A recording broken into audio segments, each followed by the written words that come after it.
इस किताब the power of now को पढ़कर आपको अपने ब्रेन के पेनफुल विचारों को कंट्रोल करने में सहायता मिलेगी। आप हमेशा खुशी को स्टेट में जीना सीख जाएंगे। इससे आपकी बॉडी एनर्जी से भरी रहेगी और आप बीमार भी कम पड़ेंगे। हेलो दोस्तों, बुक समरी अरविंद में आपका फिर से स्वागत है।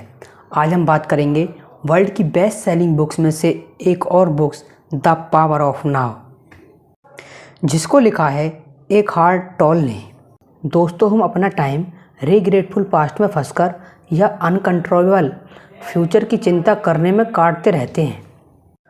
ट्रोल की प्रैक्टिकल फिलॉसफी का क्रस्ट प्रेजेंट मोमेंट में रहना है, ताकि हम उन मैक्सिमम पेन्स को अवॉइड कर सकें जो हम यूजुअली एक्सपीरियंस करते हैं। Money, love, family. दोस्तों, एक पल हम रिग्रेटिंग या अफसोस कर रहे होते हैं, वहीं अगले पल हम प्लान बना रहे होते हैं या चिंता कर रहे होते हैं कि इस बीच हम एक ऐसे मोमेंट को नेगलेक्ट करते हैं जो हमारे लिए पूरी तरह से अवेलेबल है। वो है प्रेजेंट मोमेंट। अभी सिर्फ प्रेजेंट ही इम्पोर्टेंट है, क्योंकि पास्ट या फ्यूचर में कुछ भी नहीं होता है। चीज़ें प्रेजेंट मोमेंट में एक कंटिन्यूस स्ट्रीम में होती हैं। दोस्तों, जिसे हम पास्ट कहते हैं वह एक्चुअली में वह प्रेजेंट मोमेंट का एक कलेक्शन है जो हो चुका है। इसी तरह फ्यूचर में प्रेजेंट मोमेंट का कलेक्शन है जो अभी तक हुआ नहीं है। इससे पता चलता है कि पास्ट और फ्यूचर की चिंता फ़ायदेमंद नहीं है। फ़ायदा नाउ प्रेजेंट में रहने के हैं। यदि आप नाउ में रहना सीख लेते हैं तो आप बड़ी प्रॉब्लम एक्सपीरियंस नहीं कर सकते। जो प्रॉब्लम आती है वह छोटी नज़र आती है, जिसे आप आसानी से सोल्व कर सकते हैं। इसलिए दोस्तों, पास्ट से चिपकना दूर रहें और फ्यूचर के फियर को रोकें। आप देखेंगे कि आपकी लाइफ में कैसे ड्रामेटिकल चेंज आते हैं। पेन जो हमें प्रेजेंट में रहने नहीं देता। दोस्तों, प्रेजेंट में रहने के बावजूद भी हमें पेन का सामना करना पड़ता है। इस दौरान फिजिकल और इमोशनल सफरिंग से डील करने के लिए हमें इस पेन को अच्छे से समझना होगा। दोस्तों, पेन उस एक्सटर्नल थिंग के लिए एक सेल्फ क्रिएटेड इनर रेजिस्टेंस से ज़्यादा कुछ नहीं है जो आप बदल नहीं सकते। जब आप चीज़ों के साथ अनसेटिस्फाइड होते हैं फिर भी उन्हें बदलने के लिए पावरफुल फील नहीं करते तो आपको पेन का एक्सपीरियंस होता है। पेन इमोशनल लेवल पर खुद को एक नेगेटिव फील्स के रूप में रिप्रेजेंट करता है। आप पास्ट और फ्यूचर के बारे में बहुत कुछ सोचते हैं, लेकिन बस प्रेजेंट में ही रह सकते हैं। इस वजह से आप कई ऐसी चीज़ें बदल सकते हैं जिनसे आप अनहैप्पी हैं, और यह आपके अंदर चीज़ों के लिए एक इनर रेजिस्टेंस डेवलप करता है जो आपको एज ए पेन की तरह एक्सपीरियंस होता है। जब आपको कोई परेशान या फ्रस्ट्रेट करता है और आपको गुस्सा आ रहा हो तो आपकी पेन बॉडी आप पर कंट्रोल ले लेती है। गुस्सा आपको सोचने की एबिलिटी को कवर कर देता है और गुस्सा करने के बाद यह हमें पेन की ओर ले जाता है। हमें लगता है गुस्सा बाहर से आता है, लेकिन नहीं दोस्तों, यह अंदर से आता है। इससे पता चलता है कि यह सेल्फ क्रिएटेड है और हमें इसे कंट्रोल कर सकते हैं। माइंड पेन के लिए रेस्पॉन्सिबल है। यह लगातार पास्ट की मेमोरीज या फ्यूचर की प्लानिंग बनाकर आपकी पूरी लाइफ को रिग्रेटफुल मेमोरीज और चिंतित करने वाले फ्यूचर सिनेरियोज से भर देता है। ऐसा करने से यह आपको प्रेजेंट में बने रहने से रोकता है। इसका नतीजा यह होता है कि क्योंकि आप अपने पास्ट या फ्यूचर को बदल नहीं सकते, तो आप उन चीज़ों के बारे में लगातार चिंतित रहते हैं और जिनकी पॉसिबिलिटी है कि जिन्हें आप चेंज नहीं कर सकते, और इससे पेन हो जाता है। पॉइंट नंबर 2, ईगो यानी अहंकार। दोस्तों, टोल आगे ईगो अहंकार के बारे में बताते हैं। ईगो हमारे इन्वायरमेंट का हिस्सा है जो हमें खुश रहने से रोकता है। दोस्तों, क्या आपने कभी सोचा है कि कुछ लोग खुद को नुकसान क्यों पहुंचाते हैं? हालांकि कोई भी दुखी नहीं होना चाहता, फिर भी क्यों इतने सारे लोग अनहैप्पी हैं? इसकी वजह ईगो ही है। आपके माइंड का एक हिस्सा जो आपके नोटिस किए आपके थॉट्स और बिहेवियर को कंट्रोल करता है। ईगो को आसानी से एब्जॉर्ब नहीं किया जा सकता। ज़्यादातर लोगों को यह पता नहीं होता कि ईगो किस तरह से उनकी लाइफ को कंट्रोल करता है। अहंकार या ईगो आपको दूसरों के साथ कॉन्फ्लिक्ट की सिचुएशन में ले जाता है और आपको आपकी मौजूद स्टेट से नाखुश बनाता है ताकि वे आपके बिहेवियर और थिंकिंग पर कंट्रोल कर सके। उदाहरण के लिए, जब दो ईगोज एक साथ आते हैं तो ड्रामा क्रिएट होता है। घर में, ऑफिसों में लोग शांतिपूर्ण रहना चाहते हैं, लेकिन उनके ईगो उन्हें छोटी छोटी कमियों पर इशू से रिएक्ट करने पर मजबूर करते हैं। ईगो हमारे माइंड का एक डिस्ट्रैक्टिव हिस्सा है और यह माइंड का सबसे प्रमुख हिस्सा बनना चाहता है।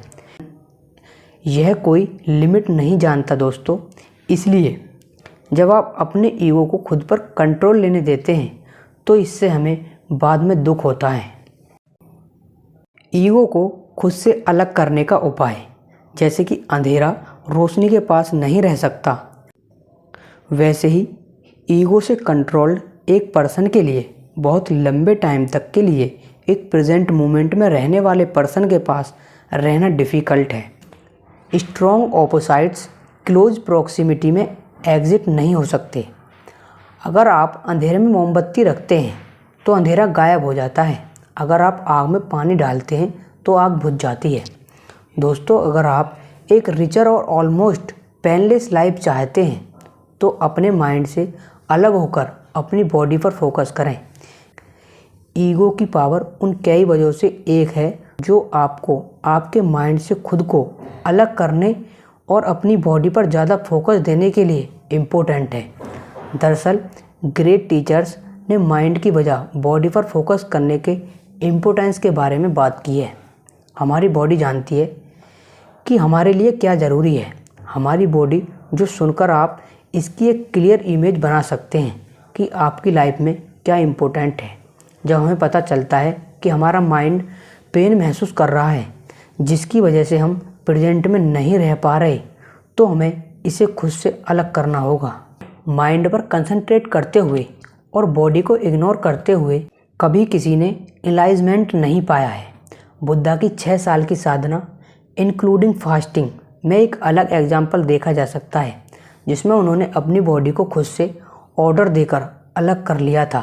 रिजल्ट, वे एक्चुअल में अपनी बॉडी से अलग फील करते थे, लेकिन पीस या एनलाइटमेंट से नहीं। उन्हें इस प्रैक्टिस को छोड़ने और एक बार अपनी बॉडी के साथ फील करने के बाद ही ज्ञान प्राप्त हुआ। अपने माइंड से खुद को अलग करने के लिए आपको इसके बारे में और इसको आपके ऊपर जो प्रभाव है उसके बारे में पूरी तरह से कॉन्शियस होना चाहिए। अदरवाइज आप उन अनगिनत छोटे और सूटेबल तरीकों को कभी नहीं समझ पाएंगे जो आपकी थिंकिंग और बिहेवियर को इन्फ्लुएंस करते हैं और इसलिए वे आपकी खुशी को भी प्रभावित करते हैं। माइंड को ऑब्जर्व करने के लिए अपने आप से कंसिस्टेंटली पूछें कि आपका अगला विचार क्या होगा। जब आप इस पर्सन को फल फूल फोकस करते हैं तो आप देखेंगे कि नेक्स्ट क्लियर थॉट आने में कुछ समय लगता है। इस ऑब्जर्वेशन के द्वारा आप अपनी थिंकिंग के फ्लो में गैप कर सकते हैं, जिससे आपको बेहद फ़ायदा होगा। यह ऑब्जर्वेशन हमारे दिमाग में चलने वाली अनियमित विचारों की शाखा तोड़ने में मदद करती है। इससे हम अपने माइंड को आसानी से अपनी बॉडी से अलग कर सकते हैं। दोस्तों, खुद को माइंड से अलग करना जब हम सीख जाते हैं तो आप एक और तकनीकी अपना सकते हैं। एक्टिव वेटिंग स्टेट वह स्टेट होती है जब हम वही सोच रहे होते हैं जो कर रहे होते हैं। अपने एग्ज़ाम देते हमें रिज़ल्ट के बारे में न सोचकर सिर्फ एग्ज़ाम पर ध्यान देना चाहिए। रिज़ल्ट के बारे में सोचना मतलब टाइम वेस्ट करना। इस स्टेट में आप अपनी बॉडी पर ध्यान देते हो और प्रेजेंट में बने रहने के लिए बॉडी पर ध्यान देना बहुत ज़रूरी है। उन छोटी आवाज़ों को सुनें जो आपके माइंड में घूम रही हैं, जैसे अभी आपको काम करना चाहिए और टाइम वेस्ट नहीं चाहिए। लेकिन उस आवाज़ को अच्छे या बुरे के रूप में ना देखें और एडवाइस को फॉलो करने की कोशिश ना करें। बस उस पर स्माइल करें और एक्सेप्ट करें कि यह थॉट भी एग्जिट करता है। ऐसा करने से आप अपने माइंड को नोटिस करके भी इसको फॉलो करना सीख लेंगे। Unavoidable pain. दोस्तों, एकार्ट टोल आगे बेहद इंटरेस्टिंग टॉपिक के बारे में बताते हैं। भले ही आप पूरी तरह से प्रेजेंट में रहते हैं, लेकिन फिर भी सैडनेस और पेन की कुछ फीलिंग को हम इग्नोर नहीं कर सकते। दोस्तों, यह बात सच है कि अधिकतर पेन सेल्फ क्रिएटेड होते हैं, लेकिन इसका मतलब ये नहीं है कि हमने ही ऐसा बनाया है। अनअवॉइडेबल पेन एक अच्छा एग्जाम्पल है। वे लोग अपने डिस्ट्रैक्टिव माइंड से हमें परेशान करते हैं। ऐसे में जब हम कुछ दर्दनाक अनुभव करते हैं तो जो जैसा है उसे हूबहू वैसा ही स्वीकार करें।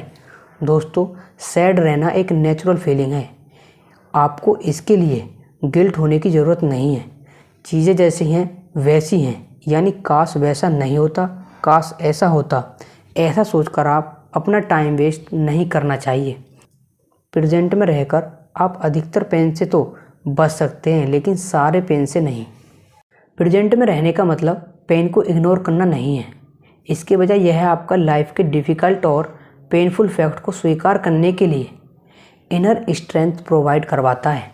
प्रेजेंट में रहना आपको नए सोर्सेस और प्रॉब्लम को सॉल्व करने के लिए नए तरीके प्रोवाइड कर सकता है। यह सडनली सच है कि अभी भी रहने में आप नए तरह के स्ट्रेंथ और डिटर्मिनेशन ला सकते हैं, क्योंकि आप अपने इनर रिसोर्सेज को प्रॉब्लम क्रिएट करने में वेस्ट नहीं करते। इनफैक्ट प्रेजेंट में रहने से आप एक्चुअली में कोई प्रॉब्लम नहीं देखते, बस इंडिविजुअली मैनेजेबल सिचुएशंस को देखते हैं जिन्हें आप एक एक करके सॉल्व कर सकते हैं। यह आपको ज़्यादा इफ़ेक्टिव बनाता है। दोस्तों, इस बुक की ऑडियो बुक समरी आपके जीवन को बहुत ज़्यादा बेहतर बना सकती है। और पास्ट और फ्यूचर पर फोकस नहीं करें। दोस्तों, प्रेजेंट में रहें और अपने आप को ओवर थिंकिंग माइंड से अलग करने की कोशिश करें। दोस्तों, हम आशा करते हैं कि आपको the power of now book की बुक समरी अच्छे से समझ आई होगी और आपको इस बुक से बहुत कुछ सीखने के लिए मिला होगा। अगर आपने इस बुक से बहुत कुछ सीखा है तो हमारे चैनल को सब्सक्राइब और बेल आइकन को प्रेस कर दें, क्योंकि हम इस चैनल पर लगातार ऐसी ही नॉलेजेबल बुक समरी लाते रहते हैं। Thanks for watching.